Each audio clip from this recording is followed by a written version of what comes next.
მოგესალმებით, ეს არის ლექცია, რომელიც შედის შესავალ კურსში, რა უნდა ვიცოდეთ გარემოს ქიმიური დაბინძურების შესახებ, რომელიც არის ფაქტიურად, მე ამას ყოველთვის ვიმეორებ და ეხლაც გავიმეორებ, ფაქტიურად არის ეკოლოგიური ქიმია, ოღონდ არის ძალიან პოპულარულ დონეზე ადაპტირებული შესავალი კურსისთვის. დღევანდელ ლექციაში, როგორც ხედავთ, უნდა ვისაუბროთ დაბინძურებაზე რადიონუკლიდების მეშვეობით, რადიაციულ ფონზე და აი ასე შემდეგ, ამგვარ საკითხებზე გვექნება საუბარი. ეხლა რადიოაქტიური დაბინძურების პრობლემა უფრო აქტიური გახდა 1940-50-იან წლებში, ანუ აი ამ პერიოდში წარმოიშვა. ეს არის პერიოდი, როდესაც პირველად გამოსცათ ეს ატომური იარაღი და მსოფლიოში დაიწყო ბირთვული პოტენციალის დაგროვება. უკვე მოგვიანებით დაბინძურების წყაროს უკვე შეემატა ატომური ელექტროსადგურებიც. ამ ატომურ ელექტროსადგურებზე ჩვენ ასევე ვისაუბრებთ, შევეხებით მათ ოღონდ მოგვიანებით ამ ლექციის შედარებით იქთან ნაწილში, ბოლო ნაწილში. თუმცა მინდა გითხრათ, რომ ცოცხალ ორგანიზმებზე იონიზებული დასხივება მუდმივად მიმდინარეობდა, ანუ ეს არ დაწყებულა 40-იან და 50-იან წლებში. მუდმივად მიმდინარეობდა, რადგან მთის ქანებში და ატმოსფეროში რადიონუკლიდები ყოველთვის იყო და ქმნიდა ბუნებრივ რადიაციულ ფონს.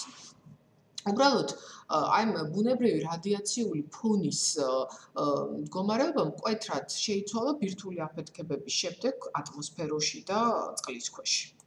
ბუნებრივი რადიაციული ფონი იყოფა ორ ნაწილად შეგვიძლია ის გავყოთ. ეს არის კოსმოგენური და გეოგენური. ანუ პირველი მათგანი კოსმოგენური განპირობებული არის უწყვეტი კოსმიური დასხივებით, მათ შემადგენლობაში შემავალი ნეიტრონები და დამუხტული ელემენტარული ნაწილაკები ატმოსფეროში იწვევენ რეაქციებს, რის შედეგადაც წარმოიქმნება რადიონუკლიდები. მაგალითად, ტრითიუმი, რადიაციული ნახშირბადი, აქ ძირითადად C14-ზე არის საუბარი, ბერილიუმი, ძირითადად ბერილიუმ 7 და ბერილიუმ 10 და ასე შემდეგ. რადიაციული ნახშირბადი, ანუ C14 წარმოიქმნება აზოტის ატომების ურთიერთქმედებით კოსმოსური სხივების ნეიტრონებთან. ხა თქვენ იცით, რომ ესე იგი, ჰაერის შემადგენლობაში შედის აზოტი 78%-ია და სწორედ აი ამ აზოტის ატომებთან ურთიერთქმედება მიმდინარეობს კოსმოსური სხივების შემადგენლობაში არსებული ნეიტრონებისა, წარმოიქმნება რადიაციული ნახშირბადი, ანუ ნახშირბადი 14. ამ იზოტოპით რადიაციული ფონის მომატების ალბათობა გაიზრდება, თუ ატმოსფეროში ბირთვული რეაქციების ჩატარების ალბათობა იქნება მომატებული. და აქვე მინდა გითხრათ, რომ C14-ის ნახევრად დაშლის პერიოდი არის საკმაოდ შთამბეჭდავი, ეს არის 5730 წელი. ეხლა მე ვახსენე ასეთი ტერმინი იზოტოპი, რომელიც წესით თქვენს არ უნდა იყოს უცნობი, ანუ სკოლაში თქვენ უნდა გაგევლოთ და ყოველ შემთხვევაში ის მაინც უნდა იცოდეთ, რომ არსებობს ასეთი ტერმინი, თუმცა მე მოგეცით, რომ ცოტათი შეგახსენოთ ამის შესახებ.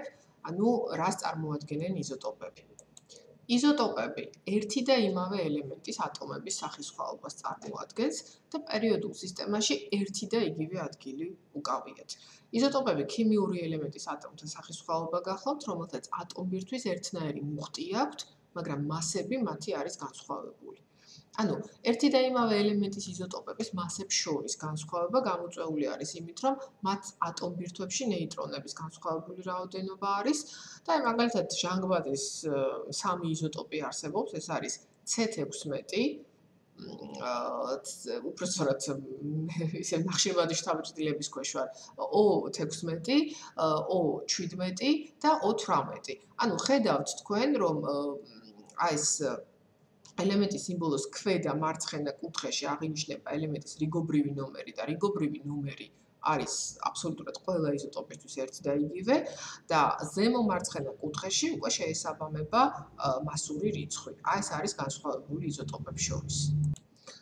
ანუ თქვენ იცით, რომ პერიოდულ სისტემაში არის C16 და შესაბამისად აი O16 და შესაბამისად O17 და O18 გამოდის მისი იზოტოპი, რომელიც ასევე იგულისხმება, რომ იგივე ადგილს დაიჭერს პერიოდულ სისტემაში, როგორც ჩვეულებრივი ჟანგბადი, ანუ მასური რიცხვით 16. ასევე წყალბადს აქვს იზოტოპები, საკუთარი სახელწოდება აქვს ამ იზოტოპებს, მაგალითად პროთიუმი, ანუ აი ხედავთ თქვენ 1 დეიტერიუმი 1 2 და ტრიტიუმი 1 3. აი ეს ძალიან მარტივად რო იცოდეთ, ესე იგი ვინ არიან იზოტოპები, ეს არის ერთი და იმავე ელემენტის ატომის სახესხვაობა. ეხლა რაც შეეხება რადიაციულ ბერილიუმს, წარმოიქმნება კოსმოსური სხივების პროტონებით აზოტის ატომის დამბომბვის შედეგად. ბერილიუმის, ანუ ბერილიუმ 7 და ბერილიუმ 10. აი ამ იზოტოპების ნახევრადაშლის პერიოდი არის ძალიან მცირე, მხოლოდ 53 დღე არის, თუმცა აქ უნდა ვიგულისხმოთ ის, რომ აზოტის დამბომბვა პროტონებით მუდმივად მიმდინარეობს, ასე რომ ძალიან მცირე ნახევრადაშლის პერიოდი კი აქვს, მაგრამ ის მუდმივად წარმოიქმნება. ასე რომ ატმოსფეროში მუდმივად არის. ატმოსფეროდან ასეთი ბერილიუმი ძირითადად ნალექების შემადგენლობაში ხვდება და ნალექების სახით ჩამოდის დედამიწაზე, ანუ გაიხსენეთ მჟავა ნალექები, მჟავა წვიმები, ესე იგი მჟავებთან ერთად მის შემადგენლობაში რადიაციული ბერილიუმიც შედის. ეს რაც შეეხებოდა ფაქტორს, რომელსაც ჩვენ პირობითად კოსმოგენური უწოდეთ. ეხლა რაც შეეხება გეოგენურ ფაქტორს, ეს იმით არის განპირობებული, რომ ნიადაგში, ქანებში, ზედაპირულ წყლებში მრავალი ელემენტის რადიოაქტიური იზოტოპები არის გაბნეული. ერთ-ერთი მნიშვნელოვანი წყარო რადიაციული ფონის ფორმირებისათვის არის კალიუმი, ურანი და თორიუმი. ასეთი რადიაციული კალიუმის ნახევრადაშლის პერიოდი ასევე შთამბეჭდავია 1,32 მეასედი 10 მეცხრე ხარისხად. ამ იზოტოპის, ანუ კალიუმს გულისხმობ, რადიოქიმიური გარდაქმნა მიმდინარეობს ორი მიმართულებით. აქედან ამ ორი მიმართულებიდან 99% ეს არის მისი ბეტა დაშლა და შედეგად წარმოიქმნება კალციუმის სტაბილური იზოტოპი და მეორე გარდაქმნის შედეგად წარმოიქმნება არგონი. არგონი თქვენ იცით, რომ ეს არის ინერტული აირი. ინერტული აირი, რომელიც ასევე შედის ატმოსფეროს შემადგენლობაში. თუ კალიუმი არის დედამიწის ქერქის ერთ-ერთი გავრცელებული და ესეთი სტაბილური შემადგენელი კომპონენტი, თორიუმი და ურანი ეგრეთ წოდებულ გაბნეულ ელემენტებს მიეკუთვნებიან. ამიტომ ჩვენ ახლა ეს ვიდეო შესაბამისი ზომის რომ გამოგვივიდეს, მოდით აქ გავწყვიტოთ და შევხვდეთ მეორე ნაწილში უკვე თორიუმზე და ურანზე საუბრით.